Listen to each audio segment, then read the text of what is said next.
O nosso entrevistado de hoje é o deputado estadual Heitor Ferrer. Heitor Ferrer é um homem do Legislativo, foi vereador de Fortaleza e deputado estadual por vários mandatos. Há 2 anos está distante das tribunas do Legislativo, mas volta agora, efetivado como deputado estadual, para mais os 2 anos desta legislatura. Deputado Heitor, muito obrigado por sua presença. Eu começo perguntando, o senhor estava com saudade da tribuna? O Heitor que está voltando é o mesmo de antes? Ou qual é o novo ânimos do Heitor, deputado estadual? Edson, eu quero primeiramente agradecer a você pela deferência em ter me convidado, e eu sou um admirador seu, você que é um dos ícones do nosso jornalismo, pela seriedade e pela transparência como você trata a notícia. Bom, a pisada vai ser a mesma. Eu vou continuar tendo a mesma essência de quando iniciei a vida legislativa, né? Na Câmara de Vereadores foram 4 mandatos e na Assembleia Legislativa estou indo para o 6º mandato, que me torna um homem muito realizado no que diz respeito ao reconhecimento popular de estar sempre voltando. Tivemos, como você disse, esse ato de 2 anos, né?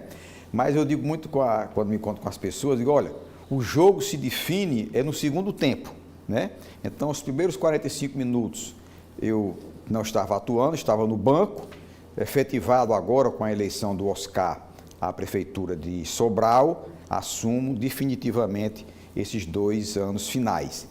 Prometo à sociedade cearense atuar da mesma maneira, sempre com muito equilíbrio, com muita responsabilidade, sabendo da consequência do que a gente fala, porque alguém comum, que não seja representante popular, ele pode ir numa mercearia, num bar, falar alguma coisa e aquilo o vento leva. Quando o parlamentar, né, e nós somos 46 homens e mulheres, dentre 9 milhões e meio de cearenses, portanto é uma nobreza muito grande, é uma deferência muito especial quando você forma um parlamento que tira da sociedade e coloca na Casa Legislativa 46 representantes. Então, dentro dessa nobreza, que eu considero uma coisa muito nobre, eu vou continuar com a mesma pisada.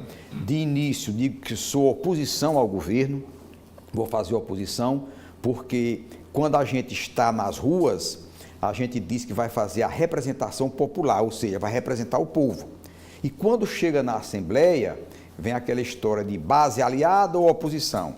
A base aliada, muitas vezes apaixonada, Edson, não vê defeito. E a bancada de oposição, às vezes odienta, vê defeito em tudo. A sabedoria diz o seguinte: no meio está a virtude. Então, sem paixão e sem ódio, eu vou exercer, se Deus quiser, esses 2 anos de mandato, honrando o meu mandato e honrando o povo do Ceará. Deputado Heitor Ferrer, que legislativo o senhor espera depois desses 2 anos de ausência, levando-se em consideração que, quando o senhor deixou a Assembleia era governista e hoje continua sendo governista. O senhor diz que vai fazer, como já fazia, oposição ao governo. Que extensão de eco o senhor espera alcançar com essa sua posição de oposicionista? Edson, eu tenho uma emenda à Constituição, mas nunca logrei êxito, que, resumidamente, diz o seguinte: o parlamentar que foi às ruas dizendo-se representante popular, ele não poderia estar deputado e secretário de governo. Eu acho isso um desvirtuamento da função do legislador. Quando a gente está nas ruas, que vai representar a sociedade numa futura Assembleia Legislativa, quando você chega como deputado e o governo lhe tira para auxiliá-lo como secretário, ele deixou de ser representante do povo e passou a ser representante do governo. Ou seja, ele deixou, na verdade, de cumprir o que ele prometeu em campanha eleitoral. Então, essa minha emenda diz o seguinte: o deputado estadual não pode deixar o mandato para ser secretário de governo. Você vê, por exemplo, aqui no governo Elmano, eu já perdi o número de quantos deputados foram chamados para auxiliar o governo nas secretarias para que suplentes assumam, né? Então, essa minha emenda, eu já faz algum tempo que está lá, está na gaveta, não vou lograr êxito nunca. Porque a essência da Assembleia deva ser o quê? Fiscalizar e legislar, essa é a essência. Fiscalizar todos os atos de governo, sem paixão e sem ódio, com muita coerência e com a responsabilidade de atender à coletividade, atender à sociedade. O que é que eu vejo na Assembleia hoje? A mesmice de sempre. Já com a eleição do Oscar, eu passei a assistir mais às sessões a partir de outubro e vi, por exemplo, essa é uma coisa que é comum e que eu acho inadmissível. Final de ano, começa aquela avalanche de projetos das mensagens governamentais, mensagens complicadas, mensagens sérias, complexas, e você vê uma mensagem do governo, e aí eu digo governo porque tanto faz ter sido Camilo, Cid, Lúcio, Elmano, né? Eles encaminham aquelas matérias que são lidas às 11 horas do dia e até às 14 horas aquela matéria já foi aprovada pelo parlamento sem qualquer discussão, às vezes nas próprias comissões temáticas. Ora, uma lei, ela tem que ser maturada, a sociedade tem que ter conhecimento de que existe um projeto de lei ou uma mensagem governamental na casa do povo. Esse povo tem que saber dessas leis, tem que maturar o que é que vai ser aprovado, até para que possa se manifestar. E o que é que acontece com a Assembleia? A mesmice de sempre. No final do ano, se tem uma avalanche de mensagens governamentais e que são aprovadas todas com regime de urgência, né? E as emendas não prosperam, os deputados querem colocar uma emenda, nem tempo tem para isso, porque não tem conhecimento da intimidade do projeto. Portanto, a Assembleia ela tem que melhorar muito ainda para atender à demanda popular. Diante desse quadro que o senhor ressalta na Assembleia, é possível se dizer que o deputado que está chegando já se mostra frustrado com a realidade que se lhe apresenta? É como eu disse, ela continua na mesmice que sempre me frustrou. E o que acontece quando a gente não está lá, é que você nada pode dizer. Apenas a gente aceita ver da televisão, ver a transmissão pela própria TV Assembleia, onde alguns ainda gritam, olha, essa matéria eu não vou votar a favor, porque não tive conhecimento, é uma matéria complexa, mas o governo, com a base larga que tem, termina fazendo prevalecer o seu desejo, né? E as matérias são aprovadas. Portanto, é uma frustração que nós temos como parlamentar e a falta de conhecimento daquilo que vai ser aprovado, vai para o ordenamento jurídico do Estado, a sociedade sequer tomou conhecimento.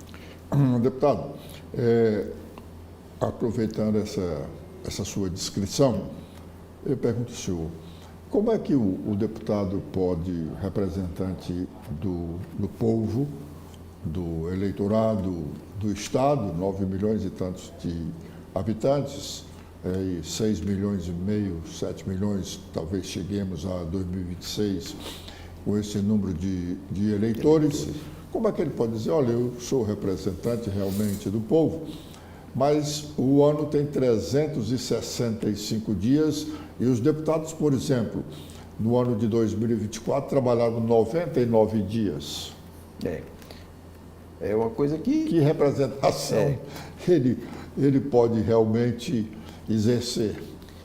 Quando a Assembleia, Edson, e aí eu acho que o erro básico do parlamento brasileiro, eu acho que até mundial, se divide entre base governista ou base de apoio e oposição, descaracteriza muito a vida do parlamento, né?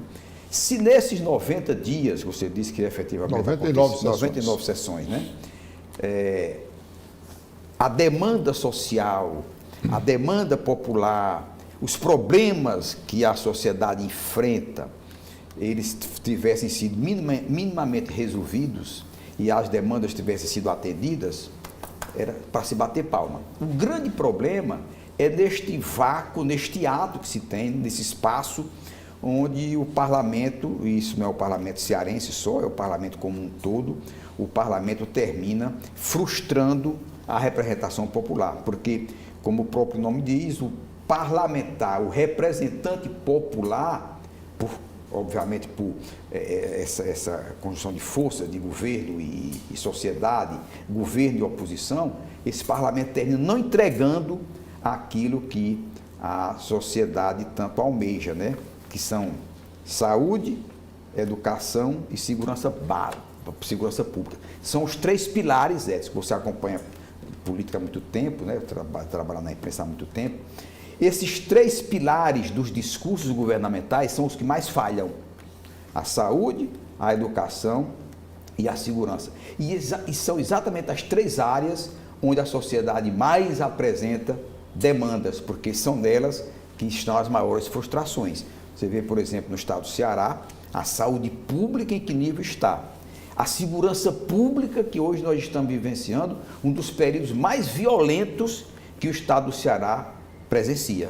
O governo Elmano está voltando a ser o mesmo governo sírio no que diz violência, no que diz número de homicídios por ano. Portanto, essa demanda, o governo termina não entregando à sociedade que tanto espera soluções. Deputado Heitor Ferre, o senhor, em alguns momentos, teve que recorrer à justiça ou outros meios fora do próprio parlamento para fazer valer suas teses. Por exemplo, quando o senhor, depois de uma grande luta, acabou com as licenças graciosas dos deputados, licenças graciosas, daquelas que o deputado dizia que estava doente, quando realmente não estava, e tinha a conivência de um profissional da medicina. Por sinal, colega seu, né? O senhor é médico. E o senhor lutou contra isso e acabou vencendo. Hoje, nós temos vários deputados de licença na Assembleia para permitir o ingresso de suplentes amigos ou aliados do governo, e todas essas licenças são para tratamento de assuntos particulares. Não são licenças realmente graciosas, embora acabem sendo graciosas, porque o Poder Legislativo encontra uma saída de beneficiar o deputado que pede licença. A licença para tratamento de interesses particulares, o deputado oficialmente não recebe nada da Assembleia, enquanto que na licença para tratamento de saúde, ele recebe tudo. Ele recebe tudo. Quem sai recebe, quem entra recebe. Exatamente. Mas aí não fora o papel da imprensa, quando naquele final de ano, no apagar das luzes, acho que foi no apagar das luzes, 6 deputados estaduais entraram de licença médica para 6 suplentes assumirem, né? E aí, como você estava dizendo, os 6 que entram recebem. E os 6 que estavam doentes, né? Que hoje você fez a referência que não tem uma licença mais para tratamento de saúde, também recebeu a mesma coisa. Bom, quando a imprensa divulgou isso, eu então fui para o Conselho Regional de Medicina e fiz a denúncia formal sem olhar quem eram os colegas, porque ali está também em jogo a credibilidade da classe médica, né? Um atestado, você pegar um atestado de enxaqueca, de fibromialgia, de 120 dias, eu digo, olha, vá para o INSS com qualquer um desses diagnósticos, que o médico não lhe dá 7 dias de fibromialgia é mais complexo, né? Uma patologia mais complexa, mas uma enxaqueca, uma gastrite, uma úlcera, isso em canto nenhum do mundo você tem 120 dias de licença. 120 dias de licença, Edson, é para doença terminal, né? Cânceres, derrames cerebrais, AVCs e tal. Então eu consegui, graças a Deus e à imprensa, colocar no regimento da Assembleia que a partir daquele dia, e aí foi um escândalo, aquela matéria que os jornais trouxeram, dando o seguinte aspecto: para que o deputado tire licença para tratamento de saúde, ele terá que ter o atestado dele validado por 3 médicos da própria Assembleia. Porque eu queria que fosse a perícia médica do IPEC, naquela época, né? Mas os deputados ponderaram, disseram que era interferência de um poder sobre outro, o IPEC era do Executivo. No IPM, na Prefeitura, na Câmara de Vereadores, Edson, eu consegui botar o próprio IPM como legitimador ou não de uma licença de vereador. É muito mais difícil, mas mesmo assim, não existe mais deputado tirando licença. Por que é mais difícil o médico do serviço público, do extinto IPEC, do IPM, dar uma licença graciosa e um outro colega... Porque lá na Assembleia você tem médico do poder, né? Você tem médico do poder legislativo. Isso não seria mais fácil para se conseguir uma licença graciosa com o médico do poder, que ele está ali, podendo sofrer a influência... Seria mais fácil. Mas mesmo assim, ninguém consegue 3 assinaturas com a graciosidade de um diagnóstico que não existe. Então, a verdade é que na prática, nem na Câmara de Vereadores, vereador tira licença mais para tratamento de saúde, porque lá eu apresentei essa proposta e foi aprovada, e nem na Assembleia Legislativa, porque nenhum dos 3 médicos assinam aquilo que seria gracioso. Um pode até assinar a pedido, né, achando que aquela doença possa dar 120 dias, que eu não acredito que doença nenhuma dê 120 dias, a não ser doença terminal. O fato é que, na prática, hoje não tem mais deputado de licença para tratamento de saúde. Quem quiser tirar a licença médica, a licença para dar oportunidade ao suplente, terá que sair do seu mandato pelos 4 meses que o regimento estabelece. O senhor já conseguiu